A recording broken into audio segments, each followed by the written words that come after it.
Hello everyone, I am CA Manas Arora और मैं CA intermediate को advance accounts and financial management का सब्जेक्ट पढ़ाता हूँ। तो आज के इस वीडियो में हम ब्रांच अकाउंटिंग का एक इंटर ब्रांच वाला क्वेश्चन सॉल्व करेंगे, जहाँ पे हमको टोटल 4 ब्रांचेस और एक हेड ऑफिस दिया हुआ है और हमको उसको एक ही और जितनी भी ट्रांजेक्शन है उसको हमको एक ही जर्नल एंट्री के थ्रू उसको प्रेजेंट करना है। ये क्वेश्चन थोड़ा सा ट्रिकी है, क्लास में हमने करा हुआ है बट फिर भी मैं ये करवा रहा हूँ सो दैट कि जो लार्जर ऑडियंस है, मेरी यूट्यूब वाली ऑडियंस है, उनको भी इस चीज़ का बेनिफिट मिल सके और हम बहुत इसको सिंपलर वे में सॉल्व कर सकें। तो ये वाला जो क्वेश्चन है ये मेरी बुक में क्वेश्चन नंबर 23 है और पेज नंबर 288 पर है। ठीक है जी, तो अभी हम इसको सॉल्व करेंगे। वो क्या कहता है, कहता है जी show the journal entry in the books of head office.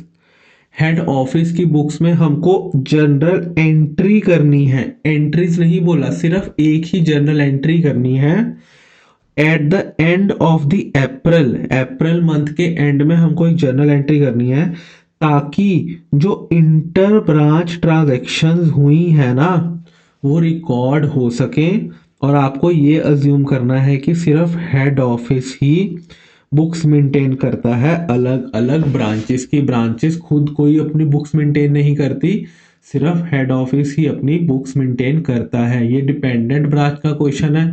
हमने अभी तक क्या किया था, हमने जो भी डेटर्स मेथड या स्टॉक एंड डेटर्स मेथड या फाइनल अकाउंट मेथड किया है, हमने उसमें सिर्फ हेड ऑफिस और ब्रांच की ट्रांजेक्शन को कवर किया है, हेड ऑफिस और एक ब्रांच की ट्रांजेक्शन को कवर किया है। बट अभी यहाँ क्या हो रहा है कि हेड ऑफिस की अलग अलग ब्रांचेस हैं, उन सब में इंटर ब्रांच ब्रांच और ब्रांच में जो भी ट्रांजैक्शन हो रही है वो हेड ऑफिस के थ्रू ही होगी, क्योंकि वो खुद तो अपनी कोई बुक्स मेंटेन करते नहीं है। तो उसने कहा है कि हेड ऑफिस की बुक में एक ही एंट्री डाल दो सो दैट कि हमको अप्रैल के मंथ में ये पता लग जाए कि भाई कौन सी ब्रांच को पेमेंट देनी है, कौन सी ब्रांच से पेमेंट लेनी है at the end of the inter branch transactions. तो हमको इस क्वेश्चन को उस पर्सपेक्टिव से सॉल्व करना है। तो सबसे पहले वो बोलता क्या है, कहता जी दिल्ली ब्रांच है, मुंबई ब्रांच है, चेन्नई ब्रांच है और कोलकाता ब्रांच है। तो हम भी शुरू करते हैं। तो इस क्वेश्चन में हमको सबसे पहले तो एक ही जर्नल एंट्री करनी है। तो इसका मतलब है कि जो ये हमको ट्रांजेक्शन्स इतनी सारी जो हमको ये ट्रांजेक्शन्स दी हुई हैं, हमको एक एक ट्रांजेक्शन की जर्नल एंट्री नहीं करनी, हमको इन सब की मिला के एक ही जर्नल एंट्री करनी है। तो अगर मेरे को इन सभी ट्रांजेक्शन्स की एक ही जर्नल एंट्री करनी है, इसका मतलब है कि मेरे को ये पता लगाना होगा कि इन सभी ट्रांजेक्शन्स का इफेक्ट क्या हो रहा है और इन सब का एट द एंड में टोटल इफेक्ट क्या आ रहा है, नेट इफेक्ट क्या आ रहा है इन सभी जर्नल एंट्री, इन सभी ट्रांजेक्शन्स का। तो इसके लिए मैं क्या करूंगा, मैं अपने आंसर में सबसे पहले एक स्टेटमेंट बनाऊंगा जिसमें मैं इन सब का इफेक्ट दूंगा कि अगर फॉर एग्जांपल दिल्ली ने गुड्स रिसीव करा है मुंबई और कोलकाता से, तो इसका मतलब है कि दिल्ली ने मुंबई और कोलकाता से गुड्स रिसीव करा है। मुंबई और कोलकाता को हमको डेबिट करना है या क्रेडिट करना है, दिल्ली को क्या करना है, डेबिट करना है या क्रेडिट करना है। और सिर्फ अगर यहाँ पे उसने कोलकाता और अगर दिल्ली ने यहाँ पे गुड्स रिसीव किया है तो कल को मुंबई ने भी गुड्स रिसीव किया है दिल्ली से, कोलकाता ने भी कुछ ना कुछ करा होगा नहीं दिल्ली से, या फिर इंटर ब्रांच ट्रांजेक्शन है। इसका मतलब है कि हमको ये पता करना है कि at the end of these all transactions मेरा नेट में कौन सी ब्रांच लेने वाली है, कौन सी ब्रांच पैसे देने वाली है। एक दूसरे को तो वो पैसे देंगे नहीं, वो हेड ऑफिस के थ्रू ही रूट करेंगे। हमने इंटर ब्रांच ट्रांजेक्शन के लिए क्लास में एक एग्जांपल किया था सिबलिंग्स वाला, जहाँ पे हमने ये बात करी थी कि जैसे हमारे पेरेंट्स हमारे हेड ऑफिस होते हैं, ठीक है जी, जो हम लोग हैं ये हम लोग क्या होती हैं, हम ब्रांचेस होते हैं, जैसे brother and sister, brother brother, sister sisters. तो branch 1 and branch 2। For example मैंने एग्जांपल लिया था कि जैसे मेरी एक सिस्टर ने मैगी बनाई और ये मैं हूँ, और हम दोनों की हो चुकी है लड़ाई, हम दोनों लड़ रहे थे, तो उसने क्या किया, उसने बना ली मैगी और उसने जानकर मैगी बनाई ताकि वो मेरे को चिढ़ा सके। तो अब मैं बेचारा बन जाऊंगा कि अब मेरे को तो मैगी खानी है पर हमारी तो लड़ाई हुई है। मैं डायरेक्टली तो अपनी सिस्टर को बोलूंगा नहीं, मैं बोलूंगा अपने हेड ऑफिस को, अपने मॉम को कि मेरे को भी मैगी दिलवाओ, उनको उसको बोलो मेरे को मैगी दे। तो तो मेरी मॉम क्या कहेगी मेरी सिस्टर को, इसको भी थोड़ी सी मैगी दे दियो। तो इसका मतलब है कि जो भी ट्रांजैक्शन ब्रांच और ब्रांच के बीच में हो रही है वो वाया हेड ऑफिस होगी। इन दोनों की डायरेक्टली कोई भी ट्रांजैक्शन कोई भी पैसे का लेन देन नहीं होगा, जो भी होगा हेड ऑफिस के थ्रू ही होगा। ठीक है जी। तो अभी हम शुरू करते हैं। सबसे पहले आप बनाएंगे जी स्टेटमेंट। तो इस स्टेटमेंट को बनाने के लिए आप सबसे पहले ये देखेंगे कि कितनी ब्रांचेज हैं अपने पास। अपने पास टोटल ब्रांचेज हैं जी 4। तो अभी आप इसका फॉर्मेट बना लेते हैं 4 ब्रांचेज के हिसाब से। मेरी बुक में ये क्वेश्चन नंबर है जी 23 है ना, क्वेश्चन नंबर 23 है। तो अपना इसका फॉर्मेट कैसे बनाएंगे, जितनी हमारी टोटल ब्रांचेस, हमारे पास ब्रांचेस कौन सी हैं जी, दिल्ली, मुंबई, कोलकाता एंड देन चेन्नई। ठीक है जी। नेक्स्ट हम लोग इसको क्या करेंगे, ऐसे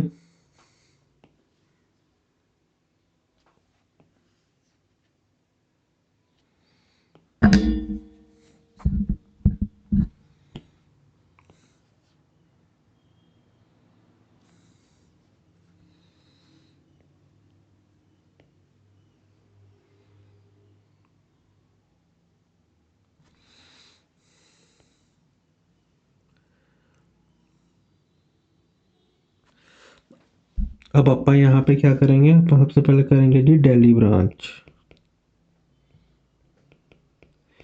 हम यहाँ पे दिल्ली ब्रांच की ट्रांजैक्शंस को कवर करेंगे। सबसे पहले हमको सबसे पहले दिया भी क्या हुआ है, दिल्ली ब्रांच ही दिया हुआ है। यहाँ पे हमको सबसे पहले दिल्ली ब्रांच ही दिया हुआ है, तो हम सबसे पहले दिल्ली ब्रांच की सारी ट्रांजैक्शंस को कवर करते हैं। सबसे पहला ट्रांजैक्शन क्या है, वो क्या कहता है कि दिल्ली ब्रांच ने गुड्स रिसीव करे कहाँ से, मुंबई से 35,000 के और कोलकाता से 15,000 के। तो टोटल गुड्स मुंबई ने कितने रिसीव करे हैं, 50,000। क्या ये टोटल गुड्स रिसीव्ड है? तो मैं यहाँ पे क्या लिखूंगा, सबसे पहले तो जब मैं दिल्ली की बात करूंगा तो सबसे पहले मेरा यहाँ क्या आएगा, मैं लिखूंगा फर्स्ट गुड्स रिसीव्ड। ठीक है जी। कितना, टोटल 50,000। कहाँ से आया है मेरे को, मुंबई से 35,000 और कोलकाता से 15,000। मुंबई से आया है 35,000 और कोलकाता से आया है 15,000।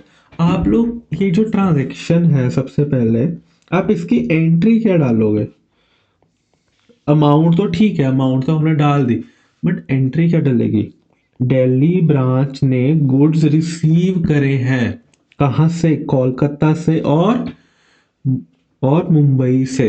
अगर मैं यही एग्जांपल को कंटिन्यू करें अपने सिबलिंग वाले एग्जांपल को, जहाँ पे ये मैं था, ये थोड़ा सा इधर कर लेता हूँ एग्जांपल। ठीक है जी। हाँ, अब ये मैं था और ये मेरी सिस्टर थी जिसने मैगी बनाई थी। ठीक है जी। अब मेरे को चाहिए मैगी। मैं कहाँ गया, अपने हेड ऑफिस के पास, और हेड ऑफिस ने इंस्ट्रक्ट किया मेरी सिस्टर को कि भाई मेरे को मैगी दो, मानस को मैगी दो। तो अगर जब मैं रिक्वेस्ट लेके अपनी मॉम के पास गया कि सिस्टर को बोलो मेरे को मैगी दो, इसका मतलब क्या है कि अब मेरे को क्या मिलेगी, मेरे को मैगी मिलेगी। मैगी देगा कौन, मेरी सिस्टर देगी। तो ये जो मैं हूँ जिसको मैगी रिसीव हो रही है, जब मेरी मॉम देखेगी जब कि मेरे को मैगी मिली, तो कल को मेरी मॉम क्या कहेगी कि जा बाजार से ये चीज़ लेके आ, जा ऊपर से कपड़े लेके आओ, या फिर अपना बेड ठीक करो। तो मैं उनको ना बोल सकता हूँ? अगर उनको ना बोलूंगा ना, वो मेरे को पता क्या बोलेंगे, तुमको कल मैगी खिलवाई थी ना, अब तुम ये काम करो। तो अगर मैं हेड और सिस्टर, जब सिस्टर मेरे को मैगी देगी मॉम के कहने पे, इसका मतलब है कि सिस्टर का .1 हो गया। सिस्टर इज .1, आई एम .0, क्योंकि सिस्टर ने तो बड़कपन दिखाया ना हेड ऑफिस के कहने पे मेरे को मैगी देके। तो हेड ऑफिस की नज़रों में मेरी सिस्टर की वैल्यू बहुत बढ़ जाएगी। अगर कल को सिस्टर मार्केट जाएगी और मेरी मॉम से कुछ मांगेगी कि मेरे को ये दिला दो, तो मॉम मना नहीं कर सकती, वो बोलेगी कि हाँ ठीक है, अपने भाई का ध्यान तो बहुत रखती है ना, ठीक है, मेरा कुछ इसको देना बनता है, मैं इसको थोड़ा सा गिफ्ट ले देती हूँ। तो आप जब हेड ऑफिस, अब जब हम जो ये स्टेटमेंट बना रहे हैं और जो एंट्री भी करेंगे, ये हम हेड ऑफिस के पॉइंट ऑफ व्यू से करेंगे। तो अगर आप खुद सोचो, हेड ऑफिस के पॉइंट ऑफ व्यू से मैं क्या हो गया, मेरे लिए मेरे पॉइंट जीरो है। अब हेड ऑफिस मेरे से काम करवा सकती है, मतलब मेरे से कुछ उनको एक्सपेक्टेड है कि हाँ, अब मैंने मानस को मैगी खिलवा दी, अब मैं इससे जो मर्जी काम करवा लूँ। तो जब भी ऐसा होता है, जब भी मेरे से, जब हेड ऑफिस को ये लगता है कि मानस से मैं कुछ काम करवा सकती हूँ और मेरी सिस्टर के लिए वो बहुत ज़्यादा दयावान होगा, इसका मतलब है कि वो मेरी सिस्टर को कुछ देना चाहते हैं और मेरे से कुछ लेना चाहते हैं। तो जब भी आपका किसी को कुछ देना होता है, जब भी अपन ने किसी को कुछ देना होता है, जैसे क्रेडिटर्स, क्योंकि अपन ने उसको पैसे देने होते हैं, क्योंकि हमने उससे गुड्स लिए होते हैं, तो हम क्रेडिटर्स को क्या क्रेडिट करते हैं या नहीं करते, क्योंकि हमको पता है कि हमको उसको पैसे देने हैं। वैसे ही हेड ऑफिस को पता है कि मैं मेरे को कि उनको सिस्टर को कुछ ना कुछ देना पड़ेगा, क्योंकि उन्होंने एक फेवर किया है। तो वो क्या करेंगे, मेरी सिस्टर को क्रेडिट कर देंगे और मेरे को डेबिट कर देंगे, क्योंकि अब मेरे से वो लोग कुछ काम करवा सकते हैं। डेटर से हमको पैसे चाहिए होते हैं ना, क्योंकि हमने गुड्स दिए होते हैं। तो हेड ऑफिस भी तो मेरे से कुछ एक्सपेक्ट करेगा, क्योंकि उन्होंने मेरे को मैगी दिलवाई है। तो इसीलिए अपन एंट्री क्या डालते हैं, जो भी ब्रांच कुछ भी रिसीव करती है, जो भी ब्रांच कुछ भी रिसीव करती है, उसको करा जाता है जी डेबिट।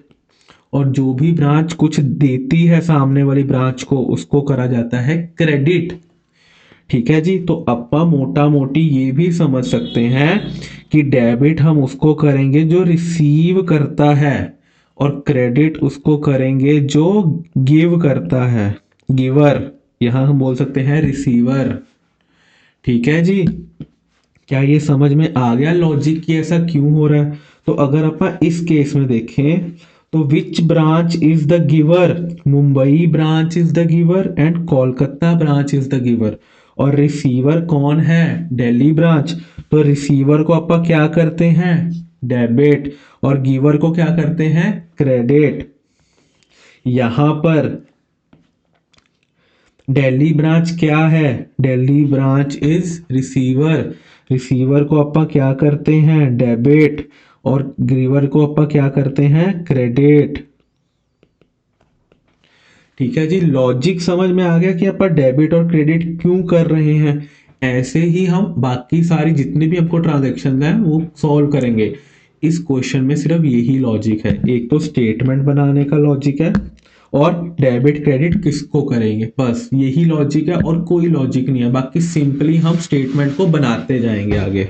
ठीक है जी। अब नेक्स्ट ट्रांजेक्शन वो क्या बोलता है, नेक्स्ट ट्रांजेक्शन दिल्ली ही ब्रांच की, वो क्या बोलता है, कहता अब दिल्ली ब्रांच ने गुड्स रिसेंड किए चेन्नई को और कोलकाता को, कितने के, 25,000 एंड 45,000, 25,000 एंड 20,000। तो टोटल हो गया जी 45,000 का गुड्स सेंट हो गए, गुड्स सेंट। टोटल 45,000 के हुए हैं। किसको किसको हुए हैं, चेन्नई को, चेन्नई को 25 के, कोलकाता को 20 के। चेन्नई को 25 के गुड्स सेंड करे हैं और कोलकाता को 20 के गुड्स सेंड करे हैं। मतलब ये लोग रिसीवर हैं, तो रिसीवर को क्या मैं डेबिट कर दूंगा या नहीं कर दूंगा, और गिवर को क्या मैं क्रेडिट कर दूंगा या नहीं कर दूंगा, मेरे को बताओ। नेक्स्ट, फिर वो क्या कहता है, थर्ड कहता bill receivable received 20,000 from Chennai. Chennai वालों से कुछ बिल रिसीवेबल रिसीव हुए, मेरे को क्या है, मेरे को पैसा देना है उनको। तो मैं यहाँ पे क्या लिखूंगा, बी आर रिसीव्ड कितने का, 20,000 का। कहाँ से रिसीव हुआ है मेरे को, कौन सी ब्रांच से, चेन्नई ब्रांच से। तो यहाँ पे भी मैं 20,000, और मैं इनको क्या लिखूंगा कि 20,000 मेरे क्या हैं, 20,000 इज माय, ये सबसे पहले हो जाएगा जी डेबिट, और ये 20,000 हो जाएगा जी क्रेडिट, क्योंकि मेरे को बिल रिसीवेबल रिसीव हुए हैं दिल्ली को, तो मेरे को तो पैसे देने हैं। ठीक है जी। Next, acceptance send to Mumbai, acceptance send to Mumbai, मैंने सामने वाले को एक्सेप्टेंस भेज दी। जब मैंने सामने वाले को कुछ भेजा है तो मैं क्या करूंगा, एक्सेप्टेंस सेंट कितना है जी, 25 एंड 10 टोटल कितना हो गया, 35। मुंबई और कोलकाता 10,000। जब मैंने सामने वाले को कुछ दिया है तो भाई मैं क्रेडिट हो जाऊंगा ना, गिवर, और ये डेबिट, और ये भी डेबिट हो जाएगा जी। क्या यहाँ पर मेरी दिल्ली ब्रांच खत्म हो जाती है। अब हम यहाँ पर टोटल नहीं करेंगे, हम सारी ब्रांचेस की ऐसे ही ट्रांजैक्शंस करने के बाद टोटल करेंगे। नेक्स्ट, मुंबई ब्रांच, कहता मुंबई ब्रांच की क्या ट्रांजैक्शन है, अपार्ट फ्रॉम अबव, मतलब जो ये मुंबई की ट्रांजैक्शन और ये मुंबई की ट्रांजैक्शन है ना, इसके अलावा मुंबई की ट्रांजैक्शंस ये हैं। क्या बोलता है, कहता goods received from Kolkata and Delhi, Delhi से भी कुछ गुड्स रिसीव हुए हुए हैं उनको। ठीक है, तो अब अपा क्या करेंगे, लिखेंगे जी मुंबई,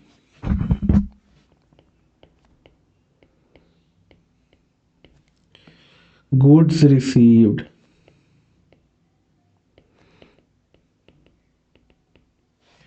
सामने वाले ने, मुंबई वाले ने गुड्स रिसीव करें दिल्ली से कितने, 20,000 के, और कोलकाता से 15,000 के।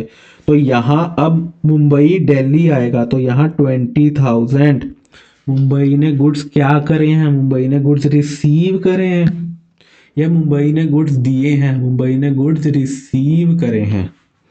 ठीक है जी, तो यहाँ पे मैं कर दूंगा इसको क्रेडिट, और कोलकाता से भी गुड्स आए, टोटल मुंबई को कितने गुड्स आए, 35,000 के, तो क्या मैं यहाँ पे डेबिट भी कर दूंगा, और मैं नेक्स्ट में क्या करूँगा, कोलकाता को 15,000 से क्रेडिट भी कर दूंगा, कोई दिक्कत तो नहीं है।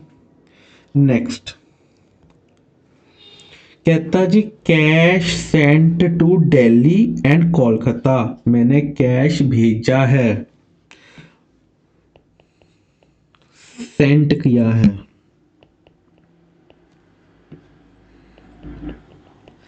कैश सेंट, दिल्ली को कितना कैश सेंड किया है, 20 का, नहीं सॉरी, कैश सेंड किया है दिल्ली को 15 का और कोलकाता को 7 का। दिल्ली को 15 का कैश सेंड किया है और कोलकाता को 7,000 का, तो टोटल कितना हो गया, 22,000। अब बताओ, मुंबई ने कैश सेंड किया है, मुंबई इज द रिसीवर और गिवर, गिवर, तो ये क्रेडिट हो जाएगा और ये दोनों चीज़ें डेबिट हो जाएंगी। ठीक है जी, कोई दिक्कत तो नहीं है ना, यहाँ तक मुंबई ब्रांच भी खत्म हो गई फटाफट से। अब कहता है चेन्नई ब्रांच में कुछ क्या ट्रांजेक्शन है, अपार्ट फ्रॉम अबव सेम वाला, कहता है जी गुड्स रिसीव हुए हैं कोलकाता से 30,000 के। नेक्स्ट, सी, कोलकाता गुड्स रिसीव्ड, नहीं सॉरी, आप कौन सी कर रहे हैं, आप चेन्नई कर रहे हैं ना, Chennai, Chennai, Chennai express goods receive हुए कोलकाता से जी, कितने, 30,000 के, कोलकाता से 30,000 के गुड्स रिसीव हुए हैं। आई एम द रिसीवर, तो मेरा तो डेबिट होना बनता है, बनता है जी, बनता है, यहाँ का कुछ नहीं बनता। ठीक है जी, नेक्स्ट में वो क्या कहता है, Chennai acceptance and cash sent to Kolkata 20,000 and acceptance and cash sent to Kolkata. Okay, acceptance और कैश कोलकाता को भेजा है 20,000 और 10,000 का। 20,000 की एक्सेप्टेंस है और कैश 10,000 का। तो मैं यहाँ पे क्या लिखूंगा, एक्सेप्टेंस सेंट और कैश सेंट दोनों कोलकाता को ही भेजा है। कोलकाता 20,000 10,000 20,000 गिवर हूँ मैं, तो क्या मेरा को क्रेडिट होना होगा चेन्नई को, बिल्कुल, और इसको डेबिट होना होगा रिसीवर को, बिल्कुल।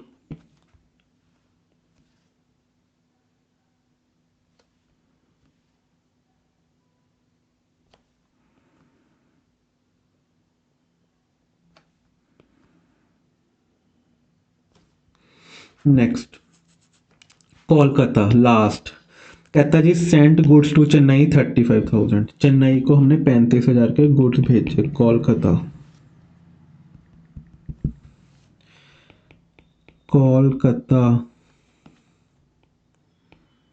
गुड्स सेंट, चेन्नई को 35,000 के गुड्स भेजे गए हैं। 35,000 कोलकाता ने गुड्स भेजे हैं तो ये क्रेडिट होगा। चेन्नई ने गुड्स रिसीव किए हैं तो ये डेबिट होगा। Next paid cash to Chennai 15,000। फिर से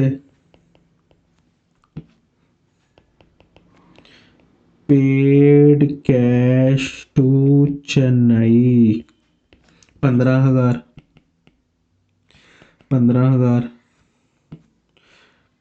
क्रेडिट, क्योंकि मैंने गुड्स दिए, क्योंकि मैंने कैश दिया है चेन्नई ब्रांच को तो मैं क्रेडिट हो जाऊंगा, और चेन्नई रिसीवर है तो डेबिट हो जाएगा। याद रहे ये सारी की सारी ट्रांजैक्शन एचओ की बुक्स में हो रही है। फ्रॉम एचओ की टोपी डाल के सोचना कि क्या डेबिट हो रहा है और क्या क्रेडिट हो रहा है। Last acceptance send to Chennai, भाई सब कुछ चेन्नई को भेजा तुमने। Acceptance send to Chennai, acceptance sent to Chennai 15,000 Chennai को एक्सेप्टेंस भेजी गई है। रिसीवर कौन है, चेन्नई, तो चेन्नई क्या होगी, डेबिट, और हम क्या होंगे, क्रेडिट। ठीक है जी, अब कर लेते हैं जी टोटल। अपन कैसे करेंगे, देखो 50,000 सबसे पहले अपने को क्या दिया गया, डेबिट का।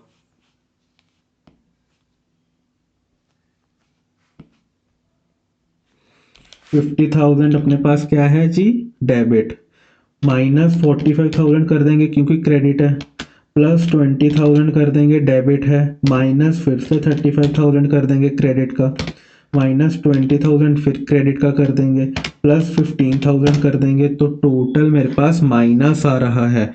माइनस इसलिए आ रहा है क्योंकि मैंने शुरुआत डेबिट से करी थी, और जब आंसर माइनस में आ रहा है तो इसका मतलब है कि नेट बैलेंस मेरा आ रहा है 15,000 क्रेडिट। ठीक है जी, अब नेक्स्ट, अब ये अपना क्रेडिट है तो अपन क्रेडिट को पॉजिटिव मान लेते हैं। 35,000 क्रेडिट है, डेबिट 25,000 है ये वाला, तो इसको अपन माइनस कर देंगे। फिर डेबिट 35,000 और है तो इसको फिर से माइनस कर देंगे। क्रेडिट है 22,000 तो अपन प्लस 22,000 कर देंगे, तो मेरा -3,000 आ रहा है।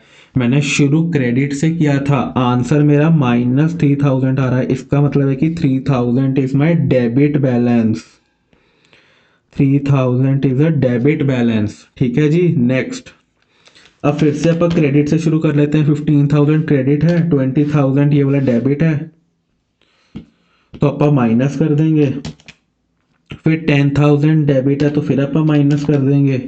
फिर 15,000 क्रेडिट है, फिर अपन इसको प्लस कर देंगे। फिर -7,000 कर देंगे क्योंकि डेबिट है जी, प्लस 30,000 कर देंगे अपन क्योंकि ये क्रेडिट है, माइनस 20,000 कर देंगे क्योंकि डेबिट है जी, माइनस 10,000 कर देंगे क्योंकि ये डेबिट है जी, प्लस 35,000 कर देंगे क्योंकि ये क्रेडिट है जी, प्लस 15,000 कर देंगे क्योंकि ये क्रेडिट है जी, प्लस 15,000 कर देंगे क्योंकि ये क्रेडिट है जी। तो 58,000 मेरा यहाँ पे भी क्रेडिट ही आ जाएगा। नेक्स्ट, फिर डेबिट है तो अपन डेबिट को पॉजिटिव मान के चलते हैं। डेबिट पॉजिटिव, माइनस 20,000 कर देंगे। फिर डेबिट है 30,000 तो प्लस 30,000 कर देंगे। फिर क्रेडिट है 20,000 तो 20,000 कर देंगे। क्रेडिट है 20,000 तो 20,000 कर देंगे। डेबिट है प्लस 35,000 कर देंगे। डेबिट है 15,000 प्लस कर देंगे। फिर डेबिट है 15,000 फिर प्लस कर देंगे। तो टोटल अपने पास ये कितना आ जाएगा? टोटल अपने पास ये आ जाएगा जी 70K। 70K क्या आएगा जी? पॉजिटिव है तो डेबिट आ जाएगा।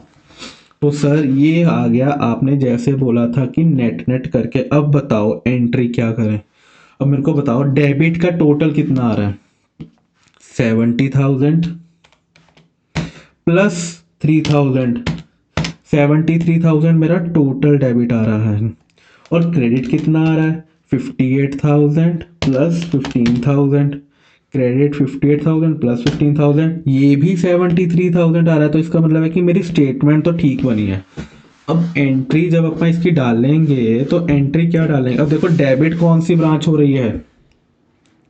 डेबिट हो रही है मुंबई एंड चेन्नई। तो अपन एंट्री क्या डालेंगे? अपन लिखेंगे entry in books of head office.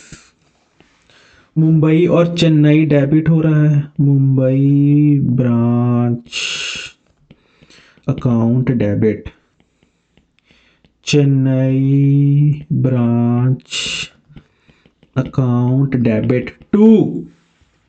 बाकी दो branches Delhi and Kolkata, to Delhi account to Kolkata account being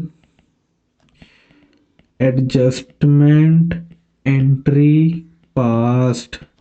Mumbai branch कितने के डेबिट है जी? 3,000 से। चेन्नई ब्रांच कितने से डेबिट है जी? 70,000 से। दिल्ली ब्रांच कितने से क्रेडिट है जी? 15,000 से। और कोलकाता है जी 58,000 से। तो ये आ गई जी आपकी कंसोलिडेटेड एंट्री जो उसने मांगी थी। पर ये एंट्री डालने के लिए ये स्टेटमेंट बनानी ज़रूरी है। तो यहाँ लिख सकते हो statement for of inter branch transactions. ठीक है जी, ये आपका क्वेश्चन यहाँ पे ख़त्म हो जाता है। Thank you.